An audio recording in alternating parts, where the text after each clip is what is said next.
Hari ini kita akan belajar kembali kepada firman Tuhan. Kita udah memasukin pasal yang kelima di kitab Ester. Bapak Ibu yang belum dengerin pengajaran kitab Ester, dengerin, nanti ada link di deskripsi, supaya ngerti semua yang kita pernah pelajarin dari pasal pertama sampai pasal yang keempat. Sekarang buka bersama saya di pasal yang kelima di kitab Ester, oleh ayat yang pertama. Pada hari yang ketiga, Ester mengenakan pakaian ratu, lalu berdirilah ia di pelataran dalam istana raja, tepat di depan istana raja. Raja bersemayam di atas tahta kerajaannya di dalam istana, berhadapan dengan pintu istana itu. Ketika Haman ingin membunuh Mordekai bersama orang-orang Yahudi, Bapak Ibu meski tahu, kita yang pernah pelajarin kemarin, Ester menyuruh Mordekai serta seluruh orang Yahudi berdoa, berpuasa selama 3 hari. Makanya di ayat pertama ini, pada hari yang ketiga, dia menghadap raja, mempersiapkan dirinya dengan baik. Dia pakai pakaian ratu, pakai pakaian kebesarannya begitu rupa untuk menghadap raja, dan beresiko ketika menghadap raja ini. Kalau raja tidak berkenan panggil, kalau orang menghadap raja langsung, bisa dipotong, dipenggal kepalanya. Kenapa sampai terjadi seperti ini? Raja Ahasiweros ini adalah raja yang besar, yang memerintah dengan daerah yang sangat luas sekali, dari India sampai ke Asia. Ini gede sekali, sampai Afrika diperintahnya. Dan tentunya untuk menjaga keamanan raja, kalau ada orang menghadap raja dan tanpa dipanggil raja, langsung dipenggal kepalanya. Ada kemungkinan orang itu bisa memberontak atau berniat jahat membunuh raja.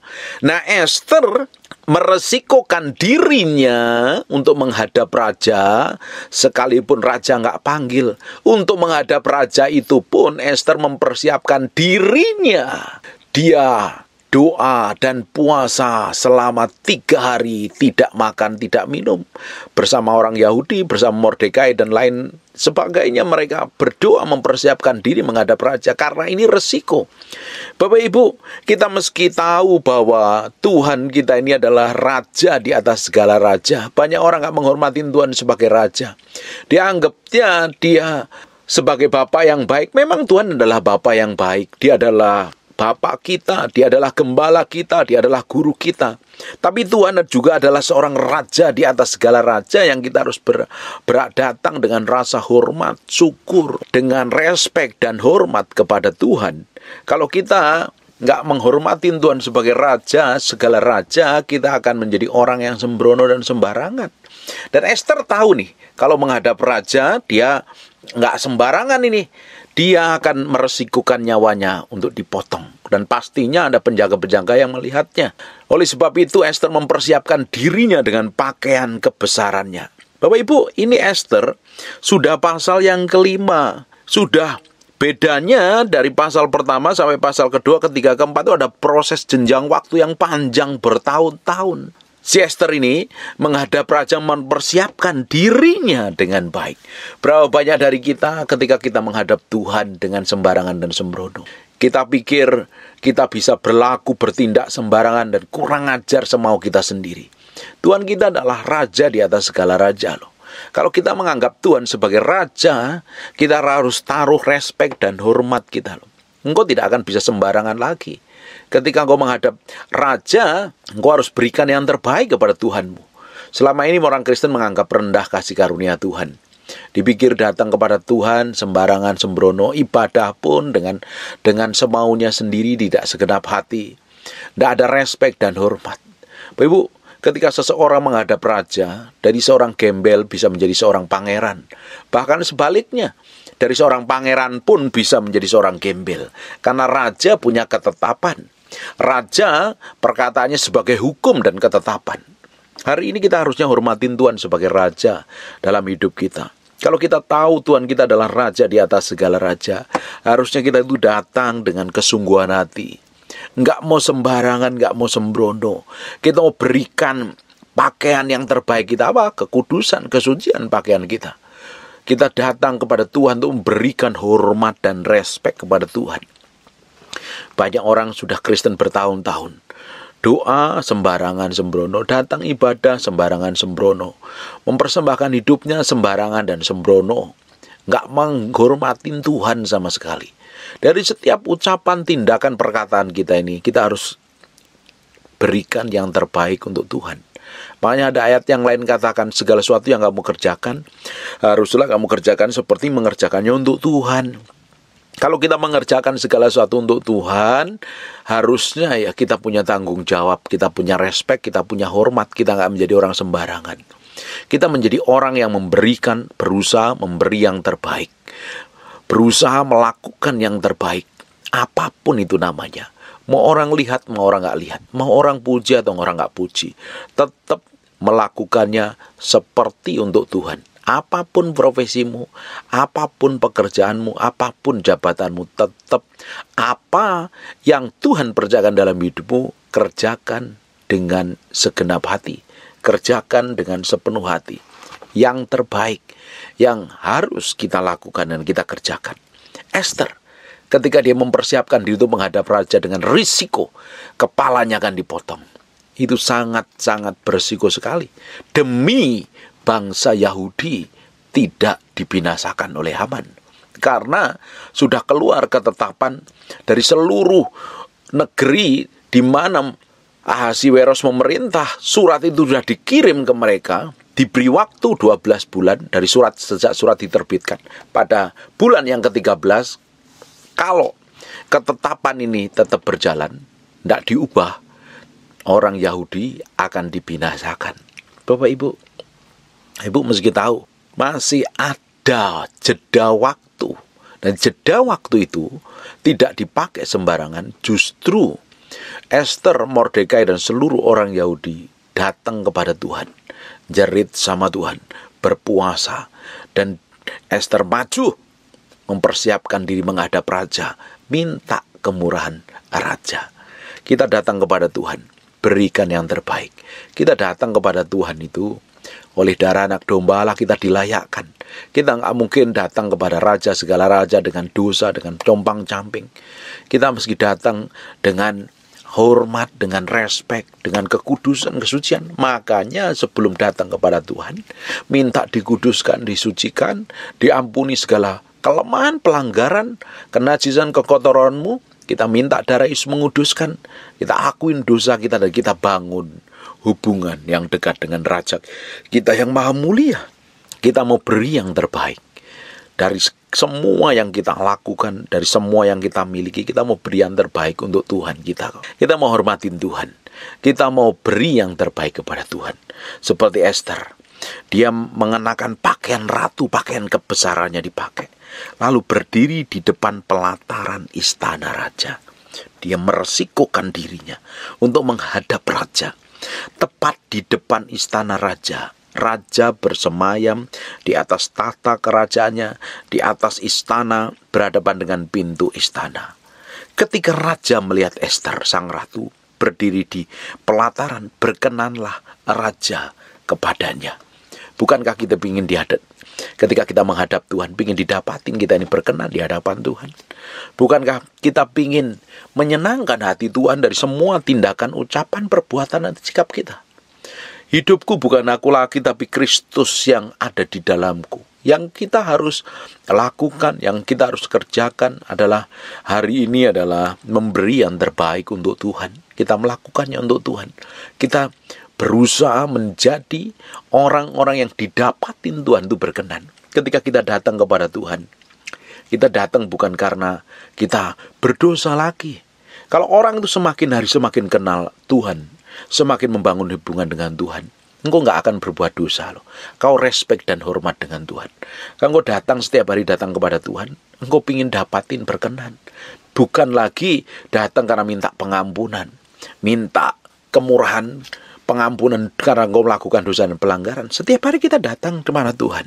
Semakin hari, semakin kita nggak mau melakukan dosa dan pelanggaran karena kita mau menyenangkan hati Tuhan. Dan memang ada beberapa orang yang masih hidup dalam dosa, hidup dalam pelanggaran. Hari ini bertobat, datang kepada Tuhan, minta ampun sama Tuhan. Makanya, kalau seseorang yang memiliki hubungan yang dalam dengan Tuhan setiap hari, engkau lupa berbuat dosa. Ketika engkau datang kepada Tuhan, engkau berikan hatimu di hadapan Tuhan, hidupmu di hadapan Tuhan. Setiap hari kau lakukan seperti itu di hadapan Tuhan. Tapi kalau orang yang gak pernah bangun hubungan dengan Tuhan, hidup masih dalam dosa, engkau datang kepada Tuhan, engkau minta ampun dahulu, supaya engkau didapatin menjadi orang yang kudus dan berkenan di hadapan Tuhan. Bapak Ibu, di dalam perjanjian lama ada bait suci, ada tabernakel. Seorang yang berdosa, dia harus mempersembahkan korban dulu di pelataran. Bawa lembu, bawa merpati, bawa yang lainnya jadi korban. Ada pembasuhan kaki. Beresin dulu sebelum menghadap Tuhan. Beresin sikap, perkataan, perbuatan, tindakan, pikiranmu yang tidak sesuai dengan kebenaran firman Tuhan itu dibereskan dulu, minta ampun sama Tuhan. Baru bisa masuk ke ruang kudus. Baru seseorang imam besar bisa masuk ke ruang maha kudus. Yang bisa masuk ke ruang maha kudus hanya imam besar. Itu pun sekali setahun. Kalau didapatin orang itu berdosa, imam besar itu berdosa, langsung mati ketemu hadirat Tuhan. Dalam perjanjian lama, orang yang didapatin berdosa ketemu dengan Tuhan mati. Mati imam besar itu. Dan dia harus didapatin hatinya benar di hadapan Tuhan. Makanya kaki imam besar itu dikasih rantai dan kiring-kiring. Waktu udah nggak ada bunyinya, ini orang mati ditarik keluar. Karena nggak ada orang yang bisa sanggup masuk ke ruang maha kudus. Kalau didapatin berdosa akan mati di hadapan Tuhan. Hari ini kita ini sebagai bait Allah. Roh Kudus tinggal di dalam diri kita. Harusnya kita menjaga hati kita ini dengan sepenuh hati. Ketika kita berikan hati kita sepenuhnya di hadapan Tuhan setiap hari, kita melakukan yang terbaik, kita hidup sejalan dengan firman, kita semakin hari didapatin berkenan di hadapan Tuhan. Bapak Ibu, bayangkan, kalau Tuhan dapatin kita ini berkenan, apa saja yang kita kerjakan lewat tangan kita, Tuhan pasti bikin berhasil. Kita hari ini yang kita kejar adalah perkenanan Tuhan kok. Kita bisa melakukan pelayanan kayak apapun juga. Memberi orang miskin, menyantuni yatim piatu, memberi tubuhmu kepada Tuhan. Tapi kalau ujung hidup nggak didapatin berkenan di hadapan Tuhan, percuma dan sia-sia. Yang kita kejar adalah perkenanan Tuhan. Orang yang didapatin berkenan di hadapan Tuhan, ketika menghadap Tuhan, Tuhan itu senang. Seperti Ratu Ester. Ketika raja melihat Ester, sang ratu berdiri di pelataran, berkenanlah raja kepadanya. Karena dia datang, Ester ini tahu bagaimana menyenangkan hati raja. Ketika waktu pemilihan untuk para putri-putri, orang-orang yang dipilihnya, wanita-wanita yang dipilihnya itu menghadap Raja Ahasveros. Ada yang minta segala kekayaan, minta barang yang mewah-mewah, mungkin minta dan sebagainya. Tapi Ester, dia belajar dari Hegai. Karena Hegai yang ngerti seleranya raja. Dia datang hanya ingin menyenangkan hati raja. Tidak heran Ester didapatin ketika menghadap raja, bukan kepalanya dipenggal, tapi raja ngomong, berkenanlah raja kepadanya. Harusnya ketika kita datang kepada Tuhan, Tuhan berkenan dengan hidup kita. Tuhan berkenan dengan perbuatan dan tindakan sikap kita. Kalau kita nih semua orang percaya didapatin seperti ini, orang Kristen gak akan gegeran. Orang Kristen gak akan yang cari muka. Orang Kristen gak akan kepahitan. Kenapa sih orang kok banyak kepahitan, sakit hati? Ini penyakitnya di mana-mana itu, orang gampang tersinggung, gampang marah, gampang terluka, mencari muka, cari penghormatan, cari pengakuan dari orang lain. Karena apa? Yang dikejar perkenanan manusia, bukan perkenanan Tuhan. Hari ini yang kita kejar itu perkenanan Tuhan, bukan perkenanan manusia. Kalau kita ngejar perkenanan manusia, kita berusaha menjadi orang yang baik di pandangan manusia. Kita berusaha menjadi orang baik, sekalipun aslinya kita buruk, kita berusaha menutupin perbuatan buruk kita dengan sikap yang baik. Palsu belaka. Ujungnya apa? Kita hanya ingin dipuji, dihormatin, diakuin orang lain. Kita nggak butuh pengakuan orang lain. Kalau kita melakukan segala sesuatu untuk Tuhan, kita akan berikan yang terbaik untuk Tuhan. Tentunya kita akan didapatin berkenan di hadapan Tuhan. Banyak orang ketika di gereja saling sikut, saling menjelekkan, saling merendahkan satu dengan yang lain supaya dilihat, dihormatin, dipandang oleh gembalanya. Buat apa? Kayak gunanya sama sekali. Yang kita kejar perkenanan Tuhan, bukan perkenanan manusia. Kalau kita dapat perkenanan Tuhan, otomatis kita dapat perkenanan manusia. Kalau kita ngejar perkenanan manusia, kamu dipuji orang, belum tentu dapat pujian. Perkenanan Tuhan, ngejar yang daging. Harusnya kita ngejar perkara ilahi. Yang kita kejar hari ini harus perkenanan Tuhan. Kalau kita ini didapatin jadi orang yang berkenan di hati Tuhan, pasti dapat dipastikan apa saja yang kamu kerjakan, apa saja yang kamu lakukan, diproteksi, dijagain, dilindungi, engkau dapat kemurahan, dapat favor lebih. Dari beberapa hari yang lalu kita sudah belajar. Saya sudah ngomong berkali-kali bahwa Tuhan kasihnya itu tetap sama. Dia tidak membeda-bedakan antara orang dunia dengan anak-anak Tuhan. Semua dapat matahari yang sama, dapat udara yang sama, nginjek di bumi yang sama. Dia bernafas dengan udara oksigen yang sama. Tetapi Tuhan seringkali memperlakukan orang-orang tertentu berbeda ketika didapatin berkenan di hadapan raja. Segala raja, Ester tahu persis dia harus menyenangkan rajanya. Dan raja ini adalah suaminya. Dia harus ngerti respek dan hormat sekalipun suaminya. Dia tahu protokoler. Kalau dia suaminya berduduk di atas singgasana raja, dia harus menempatkan diri dengan baik. Ketika suaminya ada di tempat tidur, dia juga harus bisa menempatkan diri dengan baik. Banyak orang Kristen gak punya etika. Banyak orang Kristen gak punya tata krama. Banyak orang Kristen gak jadi contoh hidupnya sembarangan, gak respek dan hormat dengan Tuhan. Tidak heran hidupnya bukan jadi berkat, malah jadi batu sandungan. Bapak Ibu, Ester ngerti bagaimana membuat raja senang, raja tertarik. Mungkin Ester datang dengan pakaian yang terbaik, parfum yang disukain raja, pakaian yang paling disenengin raja. Makanya dia tahu bagaimana, sekalipun dia meresikokan nyawanya, ketika raja tidak berkenan, dia akan dipenggal kepalanya. Dia resikokan itu. Dia datang untuk membuat raja berkata dan berkenan kepadanya. Harusnya kan kita lakukan yang terbaik sama Tuhan. Harusnya kita akan ngejar perkenanan Tuhan. Harusnya yang kita kejar hari ini, bagaimana kita ini didapatin berkenan di hadapan Tuhan. Kalau kita ngejar perkenanan Tuhan, mau tidak mau, engkau harus pikul salib, sanggal diri, mati daging. Kalau engkau didapatin berkenan di hadapan Tuhan, bahwa dampak hidupmu berubah, pengaruh hidupmu berubah, urapanmu berubah, pewahyuanmu berubah, karaktermu berubah, sikapmu berubah. Saya berdoa setelah kita belajar kitab Ester ini, kita akan belajar menyenangkan hati raja. Dan kita semua didapati menjadi orang-orang yang berkenan di hadapan raja. Kita menjadi Ester-Ester. Kita menjadi Mordekai yang disenangin raja. Yang melakukan yang terbaik untuk raja. Segala raja tentunya. Kita akan lanjutkan.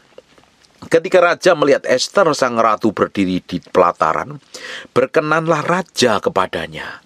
Sehingga raja mengulurkan tongkat emasnya di tangan ke arah Ester. Lalu mendekatlah Ester dan menyentuh ujung tongkat itu. Ini dapat kemurahan ini. Ini dapat perkenanan. Inilah, kalau kita ini dapat perkenanan, kita akan memiliki hubungan yang berbeda dengan Tuhan. Ester dapat perkenanan, dia bisa mendekat dengan raja.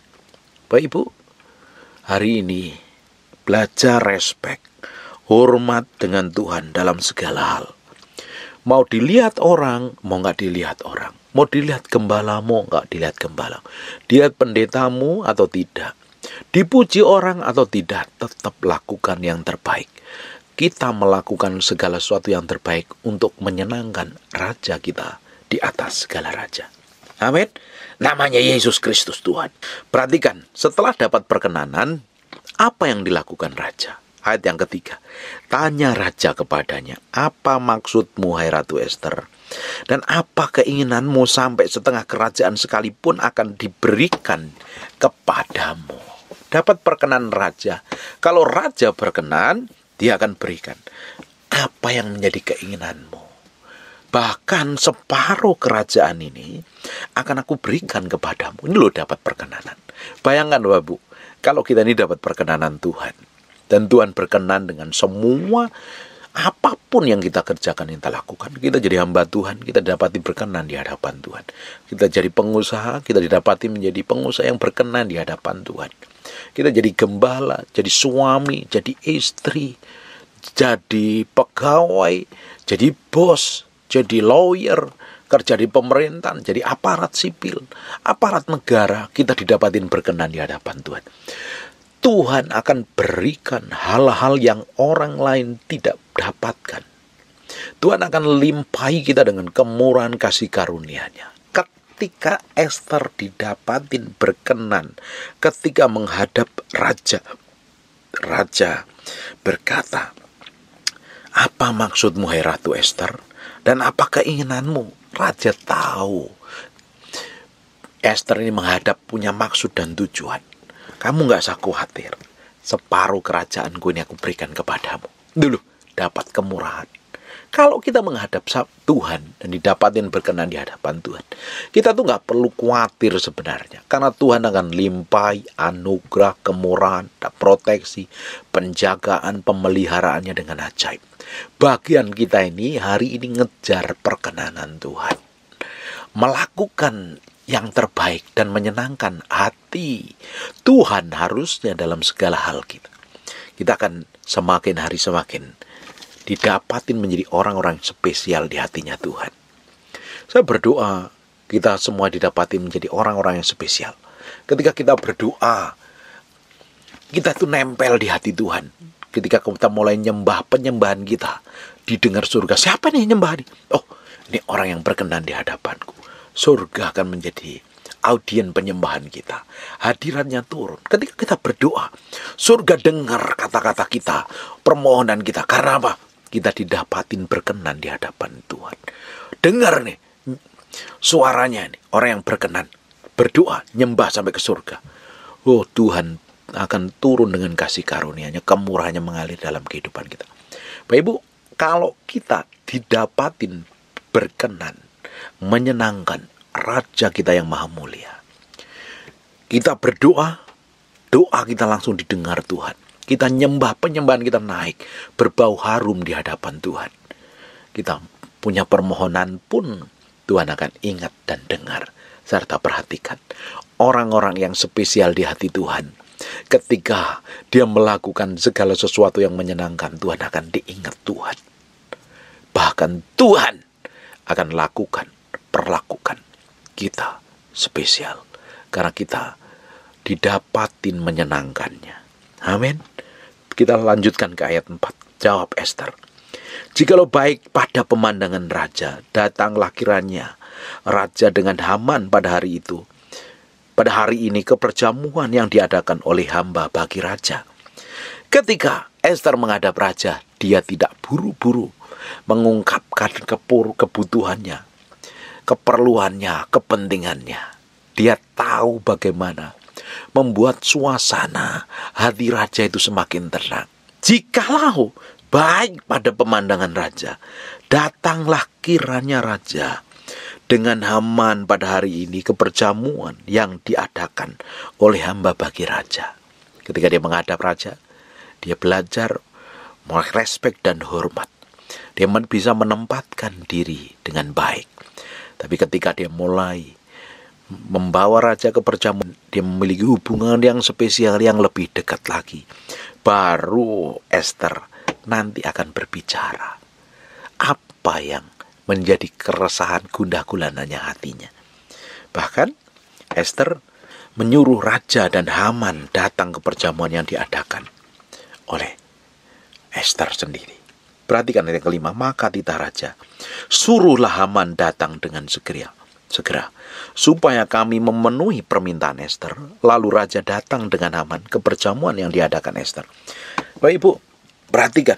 Ketika Ester didapatin berkenan, ketika menghadap raja berkenan, ketika Ester pun bikin perjamuan dan mengundang raja dan Haman, raja langsung bertindak loh.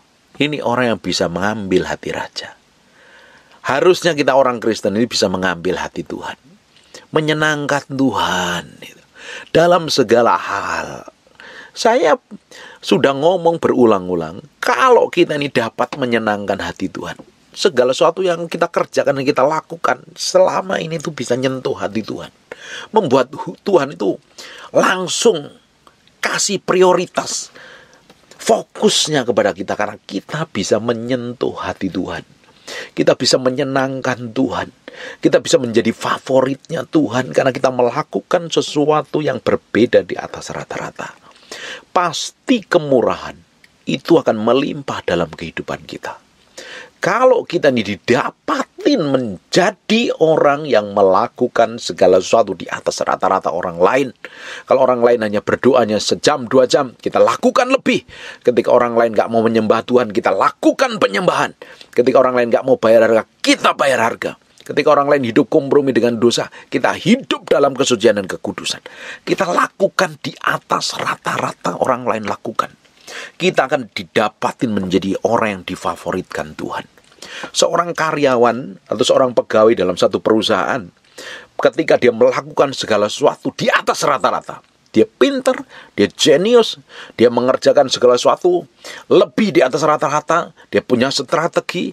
Ketika diberi tanggung jawab bosnya, dia suruh ngerjakan 5, bahkan dia kerjakan 6. Orang lain belum datang, dia sudah datang. Orang lain menggerutu ngomel, tapi setia dia mengerjakan. Dan punya integritas, punya komitmen. Pasti bosnya akan pandang, ini orang layak bisa dipercaya, dan layak gajinya dinaikkan, dan pasti bisa dipromosi. Seorang bos yang boleh banyak kekurangan aja, dia akan memperlakukan anak buahnya ketika melakukan sesuatu lebih untuk perusahaannya, pasti dipromosi. Apalagi Bapak kita.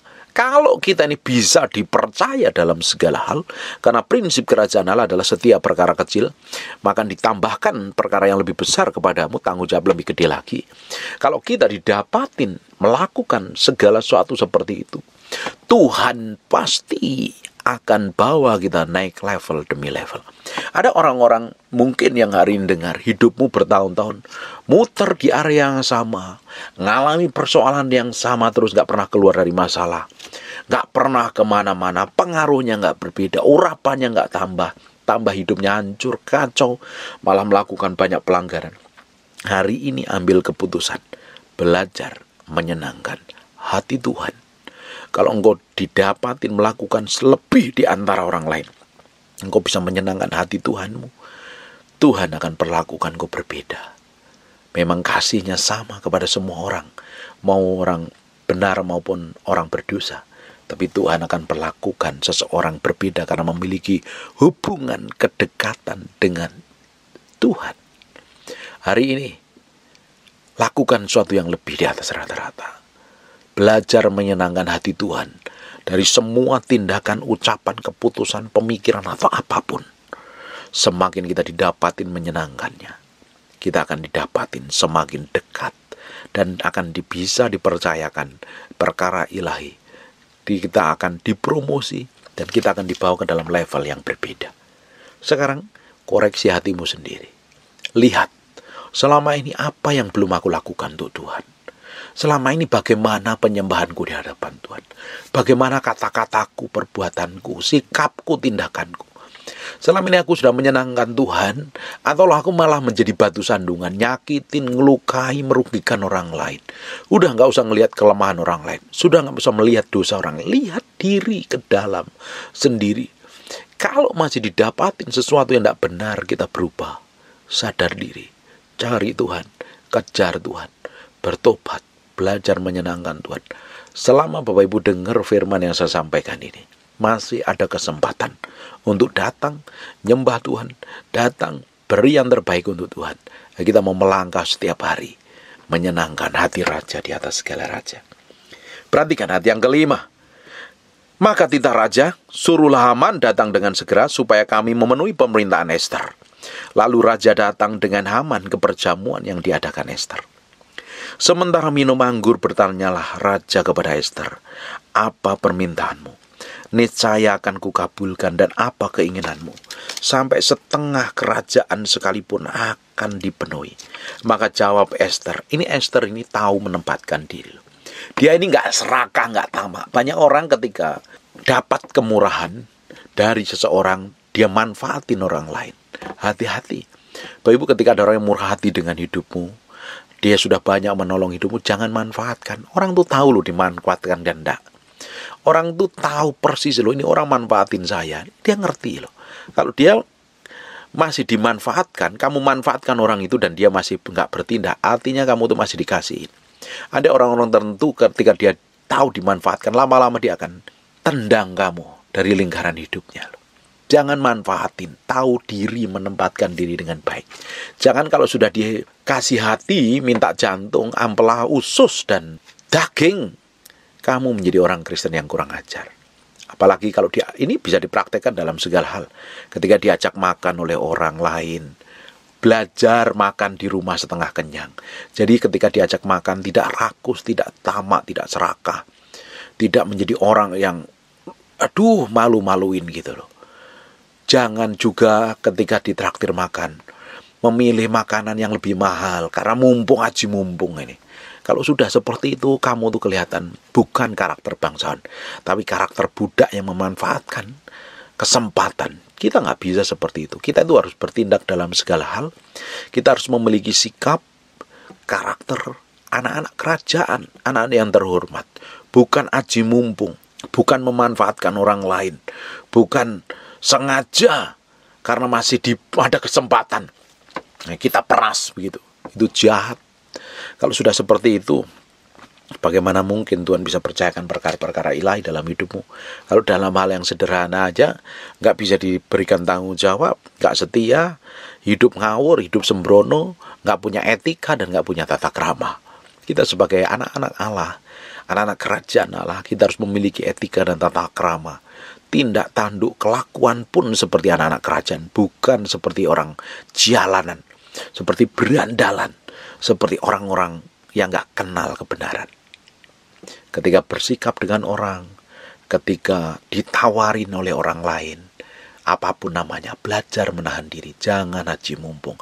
Kadang orang itu ngetes kita kok. Ketika kita ditawarin ini dan itu, nanti ternyata kita mauan, kelihatan gak ada sopan santunnya. Saya sering kali dites orang, ditawarin ini itu. Kalau itu memang bukan kebutuhan saya dan Tuhan gak izinkan, ya saya gak akan terima. Buat apa? Jangan menjadi orang Jakarta bilangnya kemaru, orang Jawa bilangnya kemaru, serakah, tamak, aji mumpung. Esther bisa menempatkan diri dengan tepat di hadapan raja. Kita pun juga harus bisa menempatkan diri dengan tepat di hadapan raja. Datang kepada Tuhan, senengin Tuhan dulu, dapatin perkenanan Tuhan.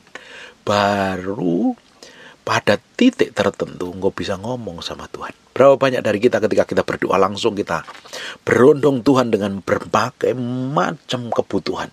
Berkat ini, puluh ini, itu, minta ini, minta itu, minta ini, minta itu. Tanpa kita mau peduli dengan Tuhan.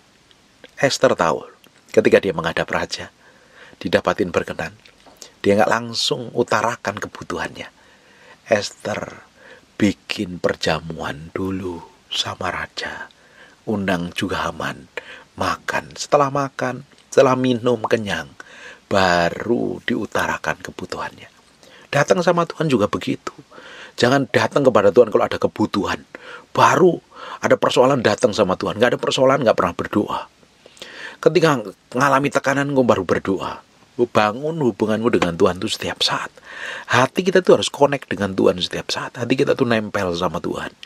Memang momen tertentu kita memang masuk ke kamar, kunci kamar kita sembah Tuhan, kita senangkan Tuhan dengan penyembahan kita, dengan pujian kita, dengan pengagungan kita. Kita ingin kenal isi hatinya. Baru kalau engkau punya permohonan, bawa permohonanmu di hadapan Tuhan. Jangan baru menghadap Tuhan kamu serahin permohonan. Kamu nggak tahu bagaimana menyenangkan raja. Kita harus belajar bagaimana menyenangkan raja. Kita belajar sama Esther. Esther menghadap raja tidak langsung mengutarakan permohonan. Dia bikin perjamuan dulu. Dia senengin hati raja. Belajar senengin hati Tuhan. Saya berdoa yang dengar pengajaran Esther ini, engkau belajar menyenangkan hati Tuhan. Hidupmu akan dapat kemurahan, keajaiban dan kedahsyatan yang luar biasa. Amin. Kita lihat lagi di ayat yang ke-7. Maka jawab Ester, permintaan dan keinginan hamba ialah baru. Setelah rajanya makan, minum anggur, tedah kenyang, baru diomongin. Permintaan dan keinginan hamba ialah jikalau hamba mendapat kasih raja. Ini bahasanya sopan, penuh etika dan tata krama. Orang Kristen berdoa sama Tuhan gak punya etika dan tata krama, gak punya sopan santun. Memang momen-momen tertentu ketika kita hormatin Tuhan dalam hadiratnya, kita harus respect dan hormat dengan Dia. Kalau kita datang kepada Bapa, kita bisa bermanja-manja, kita bisa ceritakan segala macam. Tapi ketika Tuhan hadir dalam hadiratnya sebagai Raja, kita mesti respect dan hormat. Bapak Ibu, kenapa ketika dalam penyembahan dalam setiap ibadah, saya itu keras sekali. Saya larang handphone bunyi, handphone mesti silent. Anak-anak kecil jangan jalan teriak-teriak. Anak kecil bisa ditaruh di tempat yang baik. Saya menghormatin Tuhan sebagai Raja. Kalau ketika dalam penyembahan, dalam sebuah ibadah urapannya begitu tebal, hadiratnya, His manifested presence begitu real, orang harus respect dan hormat. Saya belajar menghormatin Tuhan ketika hadirat Tuhan dalam setiap penyembahan, setiap ibadah kuat. Ketika saya belajar menghormatin Tuhan, saya tahu Dia akan manifestasikan kuasanya. Banyak orang gak ngerti sampai sini. Kita harus belajar ngerti sampai sini. Kita harus belajar menempatkan diri dengan tepat di hadapan Tuhan. Bahkan kalau hadirat Tuhan begitu kuat pun saya gak berani nyebut Dia adalah Bapa. Saya bilang, Raja yang Maha Mulia, saya hormatin Engkau, saya kasih Engkau. Memang nyebut Bapa juga gak masalah, tapi mau belajar menempatkan dengan tepat di hadapan Tuhan. Saya mau belajar menempatkan diri saya dengan tepat di hadapan Tuhan. Semakin kita kenal Tuhan, semakin kita bisa menempatkan diri dengan tepat. Hati ini, bagaimana kita bersikap, respect dan hormat Tuhan sebagai Raja dalam hidup kita. Tuhan dan Raja dalam hidupmu, dalam tindakanmu, dalam sikapmu. Kalau kita respect dan hormat sama Tuhan, kita akan mengasihi Tuhan, kita hargain Tuhan. Orang yang menghadap Raja tidak bisa sembarangan. Ngomongnya pun diatur, punya etika, punya tata krama. Padahal setiap hari kita menghadap Raja kita yang Maha Mulia, kita harus punya etika dan tata krama. Kalau kita hormatin Tuhan, Tuhan akan hormatin kau. Kalau Tuhan dimuliakan dalam hidupmu, Tuhan akan bawa engkau dalam peninggian. Kalau hidupmu ngawur, gak respect dan hormat dengan Tuhan, bagaimana Tuhan bisa promosi? Tuhan bawa naik hidupmu. Kalau hidup masih kacau dan berantakan, bagaimana mungkin hidupmu bisa mempermuliakan namanya? Hormatin Tuhan, dan Tuhan akan hormatin hidupmu. Ester tahu bagaimana menempatkan dirinya dengan tepat di hadapan Raja Ahasweros. Harusnya kita pun juga bisa dengan tepat menempatkan hati kita, penyembahan kita, hidup kita, tindakan kita di hadapan Tuhan, Raja segala raja. Amin. Jikalau hamba mendapat kasih Raja, dan jikalau baik pada pemandangan Raja, mengabulkan permintaan serta memenuhi keinginan hamba, datang pulalah kiranya Raja dengan Haman ke perjamuan yang akan hamba adakan bagi Raja dan Haman. Maka besok akan hamba lakukan yang dikehendaki Raja. Powerful kan? Dia udah bikin pesta, dia bikin pesta lagi untuk nyenangin hati Raja. Bagaimana dia tahu persis bagaimana menyenangkan, mengambil hatinya Raja. Baru diutarakan keinginannya. Karena keinginan Raja yang pertama, dia tulis surat dengan pakai cap cincin Raja bahwa orang Yahudi akan dihapuskan. Tapi kalau Ester bisa ngambil hati Raja, akan dikeluarkan ketetapan yang kedua. Ketetapan yang kedua ini membatalkan ketetapan yang pertama. Dan dibutuhkan waktu yang tepat. Bagaimana Ester bisa membuat hati Raja bertindak dengan tepat seperti yang Ester maui. Ini penting ini. Kita harus bisa menempatkan diri dengan tepat. Kita lanjutkan di ayat yang ke-9. Pada hari itu keluarlah Haman dengan hati yang gembira. Tetapi ketika Haman melihat Mordekai ada di pintu gerbang raja, tidak bangkit dan tidak bergerak menghormati dia, maka sangat panaslah hati Haman kepada Mordekai.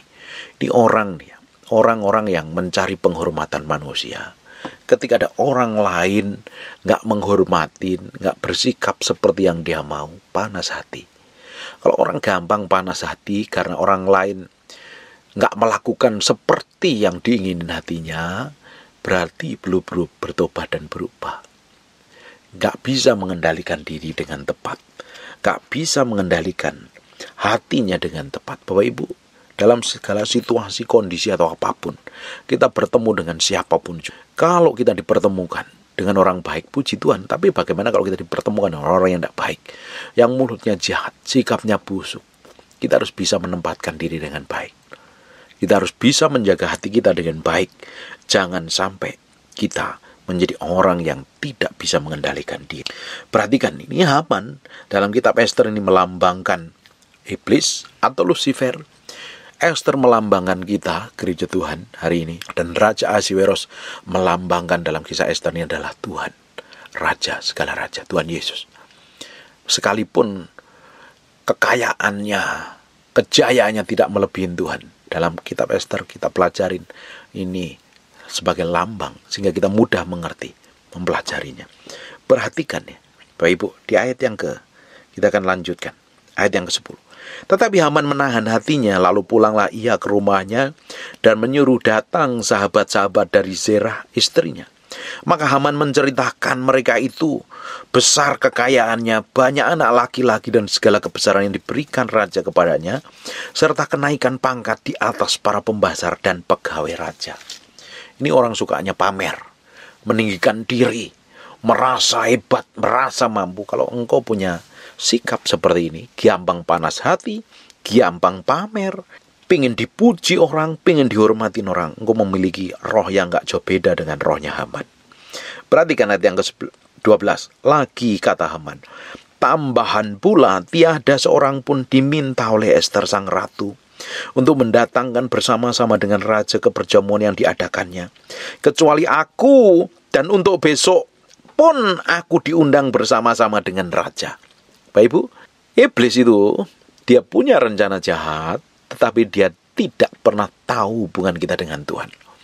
Dia punya rencana jahat, tapi tidak maha tahu dia. Haman, dia bangga diundang Ester. Padahal Ester bersama orang Yahudi yang akan dimusnahkan oleh Haman. Bahkan Haman sendiri tidak pernah tahu bahwa Ester adalah anak angkatnya Mordekai, yang Haman marah besar dengan Mordekai yang tidak sujud menyembah kepada Haman. Dia tidak pernah tahu. Setan hari ini dia tidak maha tahu. Dia tidak pernah ngerti hubunganmu betapa dekatnya dengan Tuhan. Dia bisa punya rencana jahat. Dia ingin hidupmu hancur, kacau dan rusak karena dia tidak maha tahu. Kalau kita punya hubungan dekat dengan Tuhan, kita memiliki hubungan kedekatan dengan Tuhan, kita bisa melunakkan hati Tuhan. Semua rencana jahat akan diubahkan menjadi rencana kebaikan buat kita. Dia tidak pernah tahu bahwa Ester adalah anak angkatnya Mordekai, yang selama ini dia panas hati mau binasakan. Dia juga tidak pernah tahu kebangsaan dari mana Ester ini yang akan termasuk bilangan yang akan dibinasakan. Dia tidak pernah tahu, malah dia bangga. Bapak Ibu, hari ini nempel sama Tuhan. Semua panah api si jahat akan dilemparkan kepada kita. Tipu muslihat, tipu dayanya. Tapi ketika engkau datang kepada Tuhan dan dekat dengan rajamu, ada proteksi penjagaan. Karena yang punya otoritas adalah raja di atas segala raja. Amin. Ayat yang ke-13, akan tetapi semuanya itu tidak berguna bagiku selama aku masih melihat si Mordekai. Dia nggak pernah tahu bahwa Ester, ratu yang undang dia, adalah anak angkatnya Mordekai. Si Yahudi itu duduk di pintu gerbang istana raja. Perhatikan ya. Ayat yang ke-14.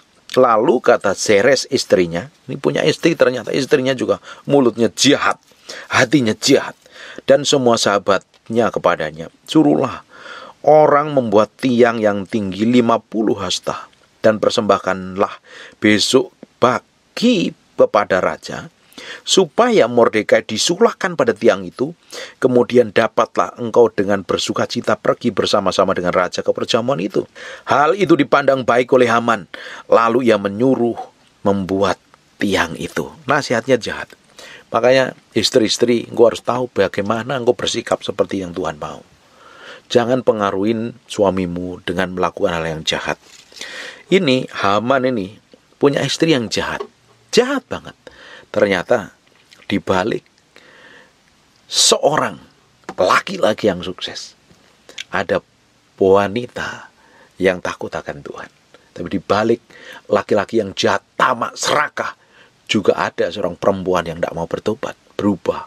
Mulutnya jahat, sikapnya jahat, kelakuannya buruk. Saya berdoa, para ibu-ibu, engkau meski ngerti posisimu bahwa engkau ini bisa mempengaruhi kehidupan suamimu menjadi lebih baik atau menjadi lebih jahat. Harusnya engkau semakin bisa pengaruhin dengan sikap, tindakan, ucapanmu, perkataanmu, mempengaruhi pasanganmu nih, suamimu.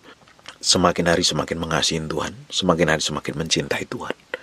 Bapak Ibu, iblis bisa rancangkan semua kejahatan dalam hidup kita. Dia bisa pakai tipu daya, dia bisa pakai tekanan, himpitan, persoalan. Kalau sebenarnya iblis sudah manifestasi, artinya dia terancam. Ketika dia terancam, dia akan manifestasikan. Dia akan menekan kita. Tapi dia tidak pernah tahu bahwa kita memiliki hubungan dengan Tuhan, Raja di atas segala raja. Karena iblis tidak maha tahu. Bangun hubunganmu. Semua rancangan si jahat akan Tuhan ubah menjadi rancangan kebaikan. Bapak Ibu, kita belajar bagaimana menyenangkan hati Tuhan. Kita belajar dari Esther. Dia tidak minta permohonan. Dia belum utarakan permohonan itu. Ketika dia menghadap raja, dia utarakan permohonannya. Dia undang raja bikin pesta, makan dan minum. Bahkan sudah ditanyain berkali-kali. Besok diundang lagi Esther bikin perjamuan. Dia tahu bagaimana menenangkan raja. Bagaimana menyenangkan raja. Bagaimana membuat raja begitu tertarik dengan apa yang dilakukan Esther. Saya berdoa dari apa yang kita pelajarin hari ini, ada orang-orang yang bisa menarik hati Tuhan, senang dengan hidupmu. Kalau engkau berdoa, tiba-tiba surga kasih spotlight. Wah, ini loh berdoa. Orang yang aku kasih berdoa. Ini orang spesialku nyembah Tuhan. Bayangkan, kalau kita dapatin seperti itu, urapan, hadirat, kuasa, otoritas akan mengalir dalam hidupmu melimpah-limpah. Kedahsyatan, kekuatan, kuasa, dan otoritasnya mengalir melimpah-limpah dalam hidupmu. Hari ini, saya berdoa, tangan Tuhan yang perkasa dan ajaib itu melimpahi kita dalam kemurahan dan kedahsyatannya. Amin. Besok kita akan lanjutkan di pasal yang ke-6. Bapak Ibu baca pasal yang ke-6. Apa yang Tuhan kerjakan bagi orang-orang Yahudi, Esther dan Mordekai. Hari ini, tutup matamu, tutup Alkitabmu, kita berdoa. Bapak, terima kasih. Koreksi terus hati kami sampai kedalaman batin kami, Tuhan. Dapatin hati kami menyenangkan hatimu, mempermuliakan Engkau. Bahwa terus kami memiliki hubungan kedalaman dengan Engkau, dalam dimensi yang dalam sampai mengenali isi hatimu. Dapatin kami menjadi orang yang berkenan di hadapan-Mu, Tuhan. Dalam segala sikap, tindakan, ucapan, dan perbuatan kami menyenangkan Engkau, Raja di atas segala raja. Buat hidup kami semakin hari semakin berjalan dalam ketetapan ilahi. Tuhan, terima kasih. Bagimu pujian, bagimu hormat, bagimu pengagungan. Kami beri hati kami sepenuhnya di hadapan Raja segala raja. Bawa terus kami masuk dalam level yang lebih dalam. Bawa kami, dapatin kami menyenangkan hatimu. Bawa kami naik, terus naik di promosi, diperbesar pengaruh kami, didapatin berkenan di hadapanmu. Kamu berdoa untuk orang yang rajin mendengarkan firman yang kamu sampaikan. Berkati mereka, berkati mereka, berkati mereka, berkati mereka. Bikin breakthrough dan terobosan. Orang yang sedang bergumul, Tuhan bikin terobosan, bikin breakthrough, bikin pemulihan. Kamu berdoa untuk orang yang sakit dan mengalami kelemahan tubuh oleh bilur Yesus, oleh darah Yesus. Jadilah engkau tahir, jadilah engkau sehat, jadilah engkau sembuh. Jadi seperti aku doakan dan katakan. Dalam nama Yesus berdoa dan mengucap syukur. Haleluya. Amen. And God bless you. Tutup mata, dipenuhi kemuliaan.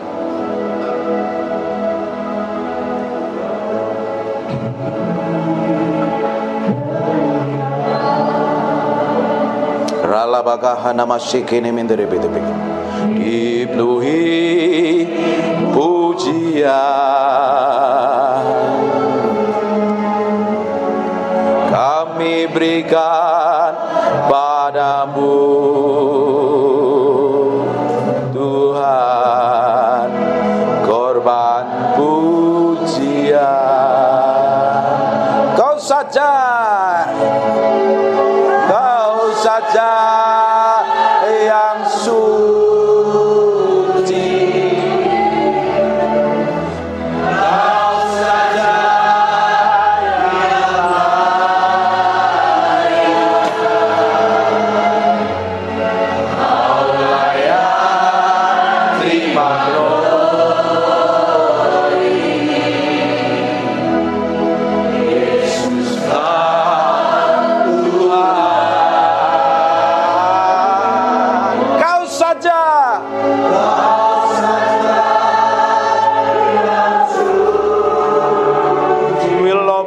praise you, we adore you.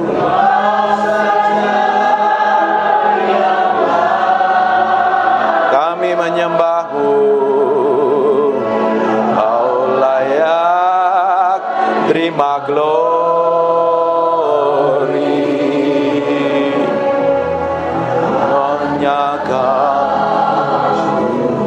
Dipenuhi kemuliaan.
Sembah.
Tuhan.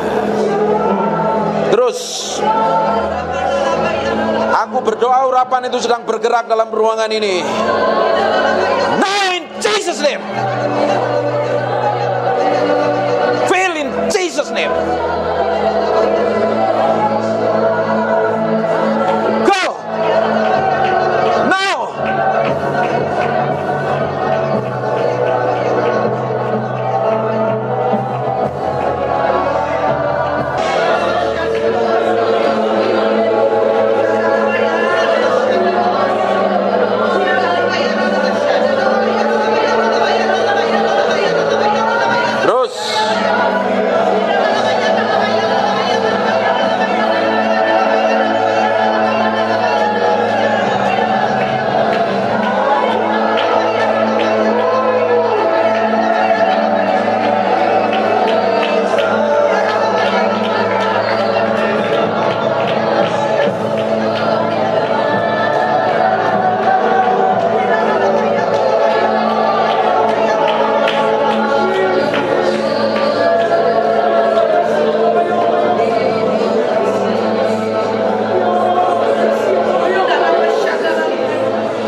beberapa orang di sini yang sedang sakit.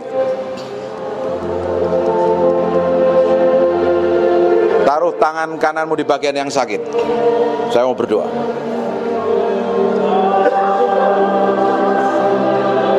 Aku berdoa biar urapan kesembuhan ini sedang turun.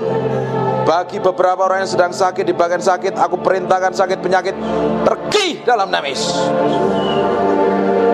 Go. Jesus name. Tuhan, aku berdoa. Setiap orang dalam ruangan ini mengalami hadirat-Mu, mengalami perjumpaan pribadi dengan Kau. Refresh in Jesus name. Dalam nama Yesus Kristus Tuhan. Dalam nama Yesus Kristus Tuhan. Dalam nama Yesus. Terima kasih buat hadirat-Mu. Terima kasih buat kuasa-Mu. Kami hormati Engkau. Kami mau beri yang terbaik buat-Mu.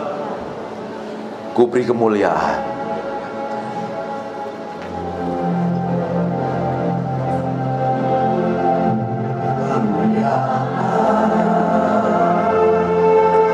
Dan hormat,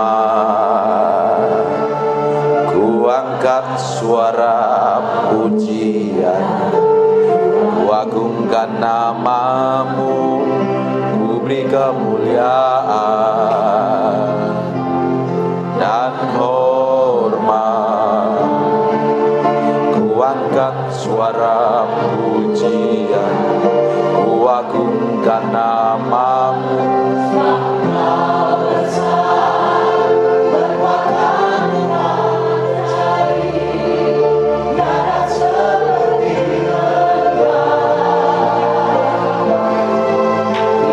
Seperti Engkau, sebab Kau besar, perbuatan-Mu ajaib, tiada seperti Engkau.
buat Yesus Raja yang Maha Mulia.